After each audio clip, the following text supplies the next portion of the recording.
Good morning, guys. Welcome back to the Sullivan family. So it's Wednesday, I think. It's Wednesday. It's wild outside this morning. It really wild. Like, it's supposed to be 70 odd mile an hour winds later on, but the walk there wasn't too bad, although it's a bit cold. But the way back was so windy, although it seems to have died down a bit now, so I think it's just going to be up and down as the day goes on until later. But yeah, there was some pretty strong gusts of winds on the way back from school this morning. I mean, we are used to wind up here, but I have only just had my fence fixed from the last really bad winds. And now the bins are all empty as well, so hopefully they'll all stay where they are. I think the glass bin might have already gone because it was quite windy in the night, and the glass bin's probably all over the garden by now. So this week's kind of gone quite fast. Monday was just a bit of a blur, trying to catch up. Obviously it was a busy weekend, so trying to catch up with everything on Monday and see what I've got to do this week, see where we're at. Obviously we've got Toby's birthday this coming weekend on Sunday. So yeah, Monday was just kind of trying to catch up with all of that. Yesterday, what did I do yesterday? Oh, yesterday, God. I'm feeling a bit battered at the moment with everything that's going on, and I've been trying to get hold of the hospital about Erin's hearing aids. Erin's having a really tough time at school. Obviously, we know she failed her hearing test. We know that the consultant said that she was going to get hearing aids, but she's really struggling at school at the moment. So, she gets upset when it's really, really loud. She gets upset because she's constantly having to ask people to repeat themselves because she can't hear what they're saying. And I know that, from other people's point of view, especially kids, it gets annoying for them. They keep saying things, she can't hear them. So it's nobody's kind of fault, but she gets upset about it. So I tried to chase it up yesterday. If you've seen my stories on Instagram, you'll kind of already know this. But I tried to chase it up yesterday. Finally, long story short, I had to go through to NHS Grampian, which I think is Aberdeen based, the switchboard. And then I got cut off. So then I managed to get through again and get put through to Dr. Gray's outpatients. They were really helpful, giving the numbers I needed. So spoke to somebody. I left a message. They phoned back. Basically, they haven't received anything from the consultant. So, I left the office like nearly a month ago, sort of saying, will that obviously she's going to have to wait for her operation. Who knows how long. We had a letter saying that it was subject to a time treatment guarantee or something. Anyway, it's supposed to be done within 12 weeks, but obviously at the moment it can't be done within 12 weeks because of backlogs and everything else. So really, how long is a piece of string? So in the meantime, obviously she's supposed to be getting hearing aids to help her. I mean, obviously we don't even know if the operation will have any effect on her hearing because it's for her tonsils and adenoids, but some people do say that it helps. So anyway, they have heard nothing about it. They haven't had a letter. So it took me nearly all morning to finally get through to somebody to find out that they didn't know anything about it anyway. And I just got really upset because I just thought, you're kind of fighting all the time for what should already be available. And I had so many messages from people yesterday basically saying that, they're struggling with everything as well. I mean, we all know the state the NHS is in, and, it's nobody's fault staff-wise. Doctors, nurses, staff, they're all amazing, and they're all under immense pressure, and it's not their fault. We all know that this goes much, much higher, and that the system is completely broken. It's completely broken. And in the meantime, children, people waiting for treatment, they're the ones that are suffering. And most of us can't afford to go private. Those thoughts crossed my mind quite a few times, but there's obviously Joseph. We're waiting for an appointment for him. and I looked at private kind of appointments to get a private diagnosis maybe for him, see if that would speed it up, and you're looking at like £2.5 grand just for you know, your kind of initial appointments. And you know, then you've got obviously Erin waiting for her operation. Ben has now found out that he needs an operation on his shoulder, so he's got he's been having a lot of pain in his shoulder for quite a while, and he had an x-ray a while back and has just found out that he's got advanced osteoarthritis in his shoulder joint, so he's going to need a shoulder replacement. But obviously the waiting list is years, so in the meantime it's physio and just getting on with it, really, because you know that's how it is at the moment. But so you kind of, I mean, it's like, so Elizabeth had braces, she's had her dental treatment, that was all great. Olivia went on the waiting list for braces just before the pandemic. She's only now getting in. She had her x-rays back in December, I think, so fingers crossed she should be getting something this year. But the twins are now on a waiting list for dental treatment for braces, and I think at the last count the waiting list was 6 years, so we're looking at going private to get their dental treatment done. But again, you're looking at about, I think, 3,000 each, something like that.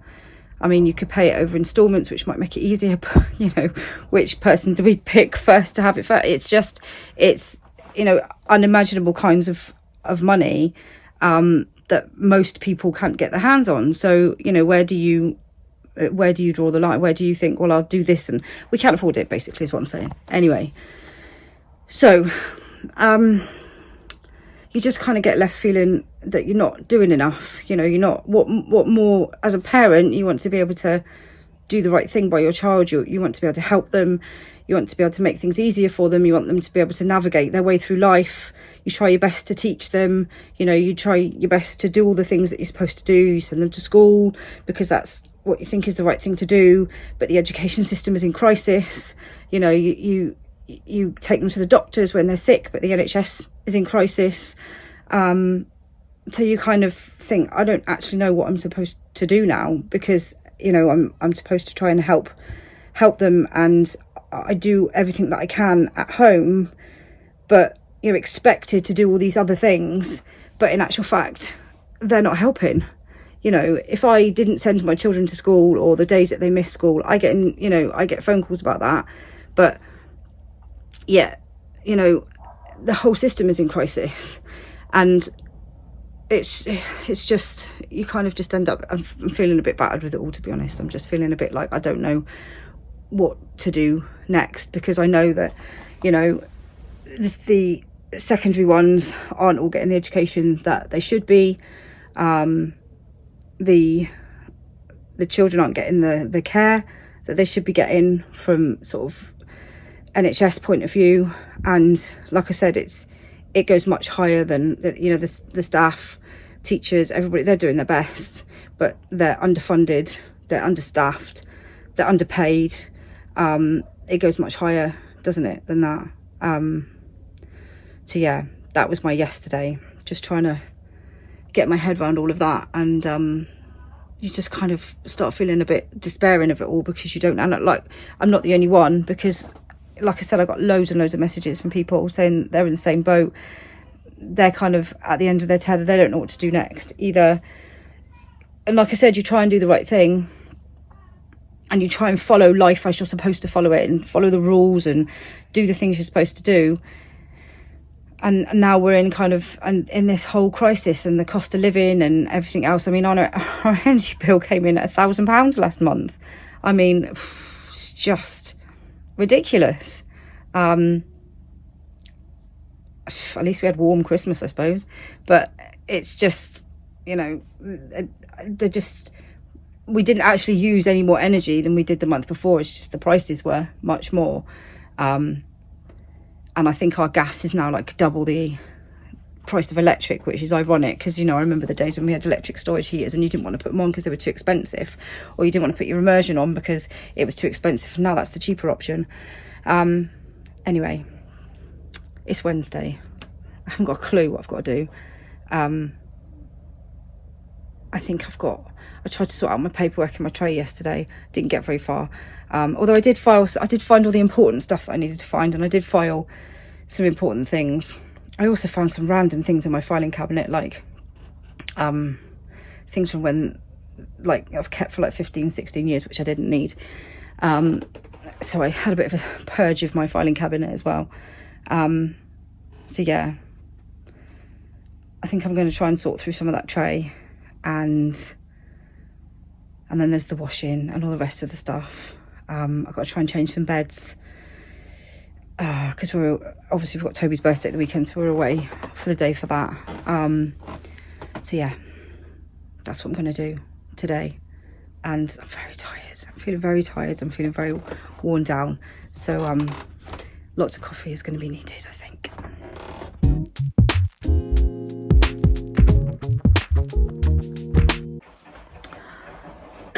Okay, so I'm sorting out my filing trays. Most of that is drawings. I'm terrible at getting rid of the kids' drawings, but they draw so many, and I mean a lot do go into the recycling. Some of them go into the recycling, but I have to keep them all because I just can't get rid of them, because they're like memories. And now I look back on the older ones' drawings when they were little, and you know, I do try and streamline it, I must admit, but I mean the pile was just overflowing of stuff. So yesterday, like I said, I went through and pulled out all the important letters and things that are just, we can't be the only people, everybody must have a pile where things just get put. I mean, any flat surface in this house, people put things on it. It drives me insane. But I did go through yesterday and take out all the important stuff and file that. And today I've gone through and got out all of like anything to do with school for the little ones, because obviously Agnes and Leah and Erin still bring quite a lot of stuff home from school.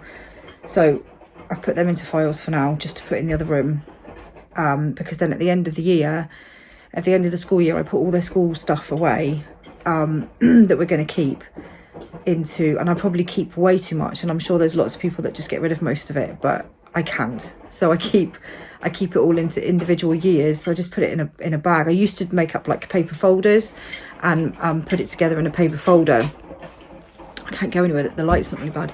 I used to put it in a paper folder with like the name of the school, the year, what year school they were in, what teacher they had, that sort of thing. So when you look back now at like the older one stuff, especially like Elizabeth, who went to quite a lot of schools, it's nice to look back for her, and she can go, so this was where I was when I was such and such, you know.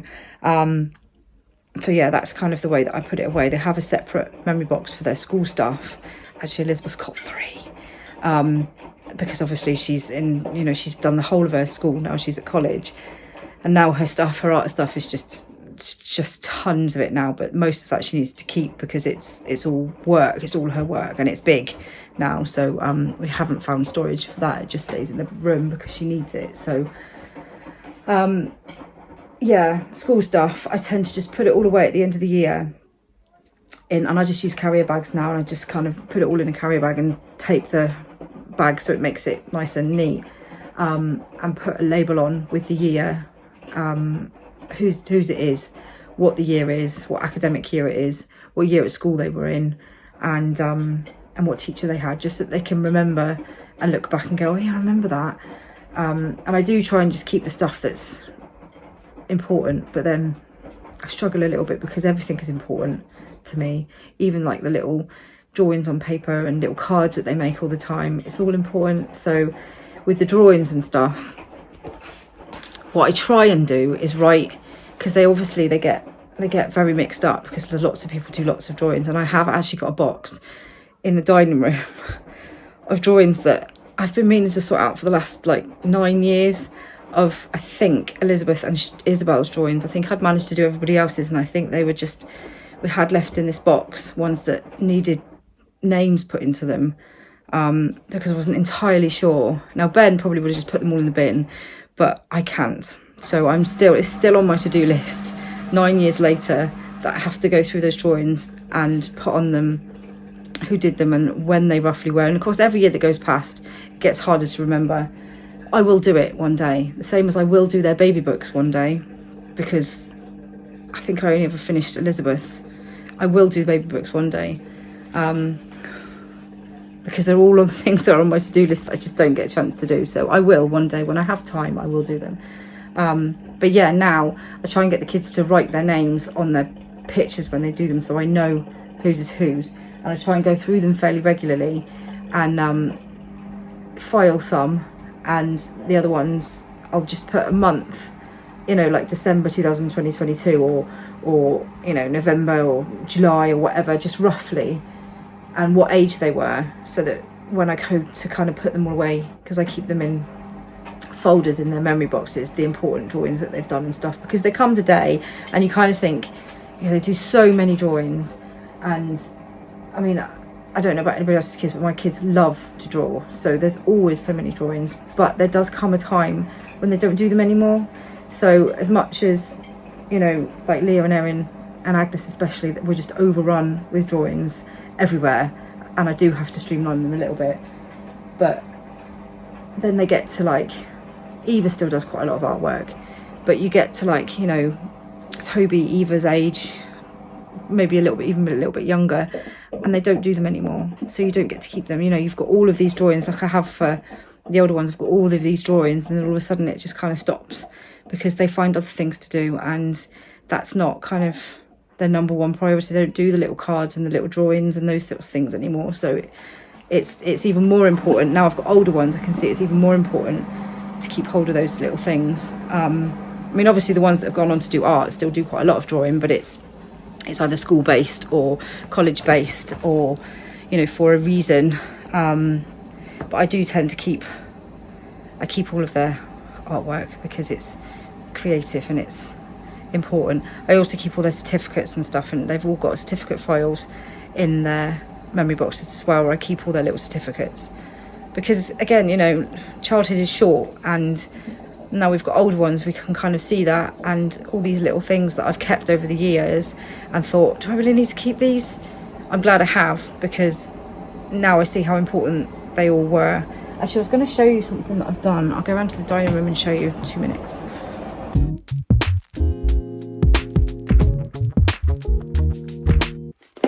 I was filing away some of their stuff yesterday, and I wanted to show you, because obviously we have a lot of paperwork in this house. There's a lot of things that come in the house. There's a lot of paperwork. There's a lot of everything.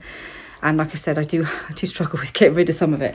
But things like school reports and things like that, I wanted to show you kind of what we do with them. So I've got this.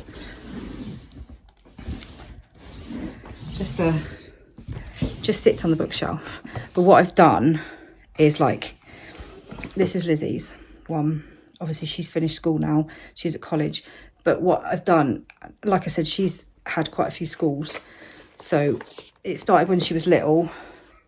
The school, I put down the school and the year. I mean, she went to 1, 2, 3, 4, 5 primary schools. So she went to quite a lot, a nursery, and then 4 different primary schools. So I've written down the year on each one, what school she was at, what academic year it was. And these are all their school reports. So obviously in primary it was just normally 1, maybe 2 a year. And then as they've gone to high school, which is on the other side, so that's high school over there, I've just put the year and the academic year. So like S1 was 2016 to 2017. Because believe it or not, when it's difficult to remember when they leave school. You're like, what year were you in S1? So this is kind of all of the school reports. Each one of them has got one of these, so I can keep all their, like, the way they do up here is they've got tracking and monitoring. So I don't actually know if it's every few months, they give you, like, how they're doing and all those sorts of things. And I keep them all in separate, or like the younger ones, because they only got 1 or 2 a year, I just keep them as just single pieces. But the older ones have got, like, Polly Pockets with everything to do with that year on it. So like that's Lizzie's for the whole of S5, you know, all of her reports and everything for S5 are in that one. Just so that it's easy for them to get to, they can see anything they need to, and you know, that's kind of her whole school life, if you like. And like I said, each one of them I've got one right down to Agnes's, who's just started Agnes's school report, which of course will say that she's an angel and she loves to learn. She's a monkey, that's what she is. I'll show you what I've done with the certificates as well. So each one of them have got like a file like this in their memory box with all like certificates through all different things that they've done, right through from like Lizzie's got a baby swimming one from 6 months old, and then right up to like other things. But if they've got, like, Isabel used to do kickboxing, so she had a lot of certificates and medals for that, so they all went into one file, and then when she gave it up, that's gone into a memory box. At the moment the girls have got dance, so all of like Liv's dance certificates and anything to do with dance are in one of them, and Charlotte and Isabel have got one of them as well. And then Lizzie's got, and Olivia have got these ones for all their exam certificates, so like all their SQA stuff, Lizzie's exam certificates, her Duke of Edinburgh certificates, the important ones. So I've got all of them in these sorts of files, just so that it's, again, so that it's easy for them to get to.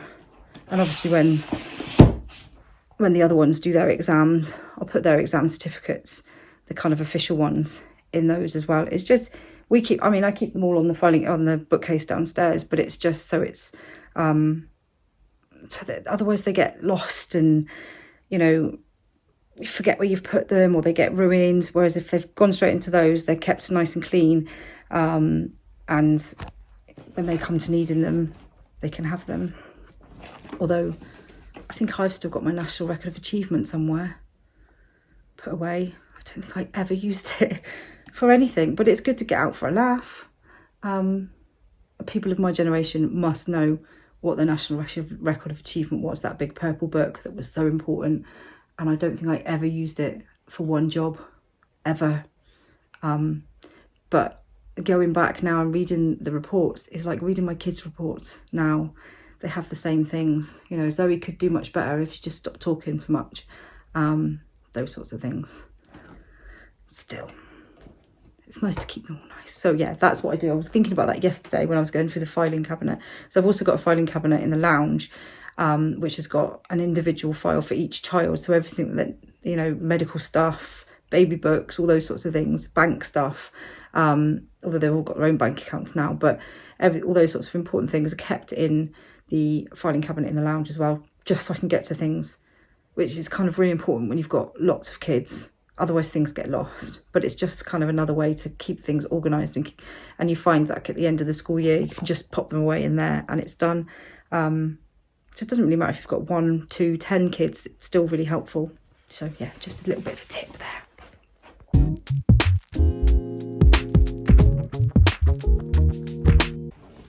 I'm back. The day's just literally disappeared. So after I'd kind of finished doing all my filing bits, I did lunch, and then I came upstairs to change some beds when Flo had gone down for a nap. Joseph was playing, so I came upstairs to change one of the beds, and then I had a phone call from occupational therapy about Joseph, and then it was time to go back and pick him up from school. So time's just literally gone. I've got to go and take Isabel out to dance lessons in a minute. Olivia's not feeling very well, so she's not going tonight. She's not overly happy about, she's a big guy, she hates missing dancing. So yeah, I've got to pop to the chemist as well. So that's the kind of, the day's just gone. I've got to do the ironing this evening when I get back. So quick kind of breakdown. I spoke to occupational therapy, which is the first time I've spoken to anybody other than the health visitor. So Joseph was referred last year to OT and to the paediatrician. Haven't heard anything from paediatrician yet, obviously, so you know, we don't have an official diagnosis or anything, but it was really interesting to chat to occupational therapy. They were really helpful. I spoke to a lovely lady there who was really, really helpful, gave us lots of sort of tips and ideas, and kind of just put my mind at rest that what we're doing is the right thing. Like, as you know, things that he finds really difficult are like water on his face, so showering and things like that. He hates having a bath, he prefers to have a shower, but it's got to kind of be on his terms. So because he doesn't like the water dripping on his face, so he kind of has to stand and get his hair wet himself and rinse his shampoo off, and you have to take your time with him, you can't rush him. So it was just kind of, it was nice to chat to somebody and to put my mind at rest that what we're doing is the right thing, if you like. That the little things like with the now and next sort of thing with him, and giving him plenty of notice when we're going out and all those sorts of things. So obviously occupational therapy is more towards his kind of sensory issues and his mobility and things like that. I did mention about the fact that he has sore legs, and she did, and I said I don't know whether that's a psychological thing or whether he does actually get sore legs in the winter, but she did say maybe if that carries on, to speak to the GP, because that might be something, you know, that needs looking into possibly. So that's one to remember as well. So we'll see how we get on with that. I'm not sure if he does get sore legs, or if it is just a kind of a tactic when he doesn't, if that's what he says, because he doesn't want to go out, if that's kind of the way that he conveys it. I'm not entirely sure. So but yeah, it's definitely something to keep an eye on. She's going to send me out some more info as well, some more leaflets and things like that, just with ideas and tips, anything really that can, you know, can help us out. But it's good to know that, and we're just kind of fumbling around in the dark and taking advice from people that have, you know, we've had so many messages, and we do read through them all, and just taking little bits of advice from people and taking tips from people, and kind of working out our own way of the best way of dealing with everything. So it's kind of nice to hear that what you're doing is the right thing, because sometimes you don't know. The other thing, she said thing that she was quite interesting. She said you can get like I can't remember what she called them now, was it calming clippers for cutting his hair, because he hates having his hair cut. So like clippers that are quiet, I think that's what she called them. So I'm gonna have a look at them. And also that you can get seamless socks, which I didn't know, because he hates the seams on his socks, which is why he doesn't wear socks unless he absolutely has to.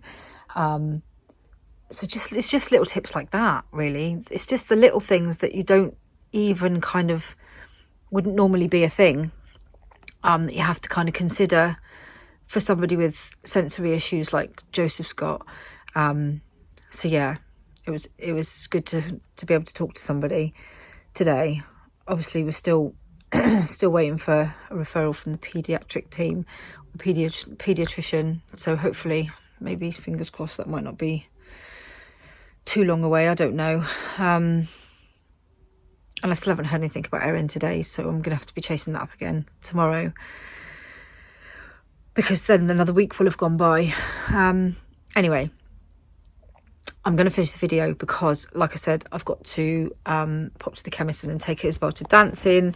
I need to pop into the supermarket, and then it's gonna be time to come back and put my pajamas on and do the ironing and watch, I don't know what I might watch tonight. I like to watch a film normally when I'm doing the ironing. What did we watch the other day? Oh, The Fifth Wave on Netflix. The girls said, let's watch this, looks quite good. And it's one of those end of days films, you know, where the world's kind of finished. It's like an alien invasion has come in waves and like turned off the power and all those sort of electricity, I don't know what it's called. I sound like an idiot. Whether everything's, all the power's gone anyway, and it's a good film. It is a good film. I completely lost my train of thought. Tired, can you tell? So yeah, we like to watch some of the random films on Netflix. It always helps me do the ironing as well, really does. Anyway, I'm going to leave it there. My voice is going as well. So just a bit of a catch up today. Hope you've enjoyed the video. Don't forget to drop us a like and subscribe if you're not already subscribed, and we will see you in the next video. I'm not quite sure what we're doing tomorrow, but I shall have a look and see. So we'll see you in the next video.